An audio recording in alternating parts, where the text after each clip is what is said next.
Don Barsini, I want to thank you for helping me organize this meeting here today. And also the other heads of the 5 families from New York and New Jersey.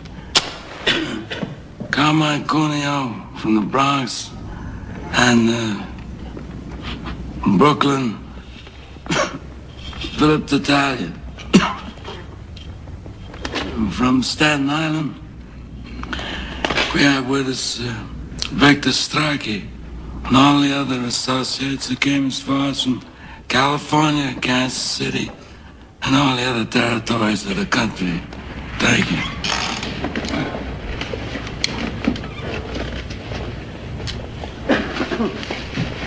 How did things ever get so far? I don't know. It was so unfortunate, so unnecessary. Tattaglia lost a son. I lost a son. We're quits. And if Tattaglia agrees, then I'm willing to let things go on the way they were before.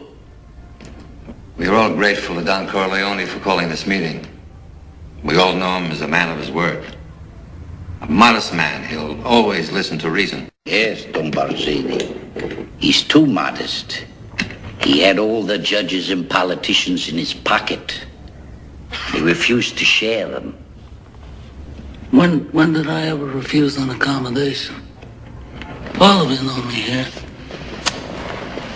When did I ever refuse? Except one time. And why? Because I believe this drug business is going to destroy us in the years to come. I mean, it's not like gambling or liquor or even women, which is something that most people want nowadays, and it's forbidden to them by the bits and the bounty of the church. Even the police departments that have helped us in the past with gambling and other things are going to refuse to help us when it comes to narcotics.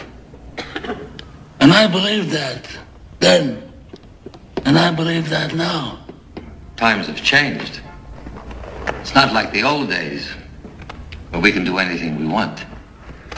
A refusal is not the act of a friend. Don Corleone had all the judges and the politicians in New York. Then he must share them. All he loved is use them. He must let us draw the water from the well. Certainly he can present a bill for such services. After all, we are not communists. I also don't believe in drugs. For years, I paid my people extra so they wouldn't do that kind of business. Somebody comes to them and says, I have powders. If you put up $3,000, $4,000 investment, we can make $50,000 distributing. So they can't resist. I want to control it as a business, to keep it respectable. I don't want it near schools. I don't want it sold to children. That's an infamia. In my city, we would keep the traffic in the dark, people, the colored. They're animals anyway, so let them lose their souls.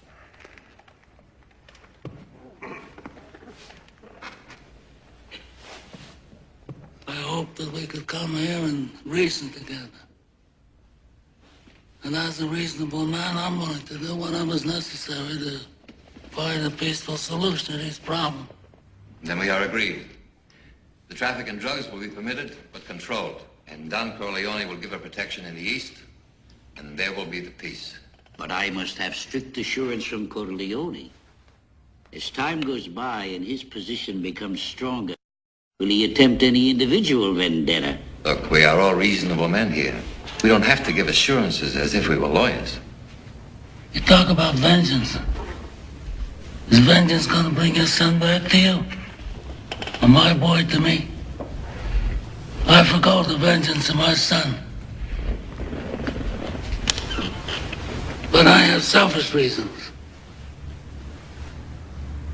My youngest son was forced to leave this country because of this Salazzo business. All right, I have to make arrangements to bring him back here safely, clear of all these false charges.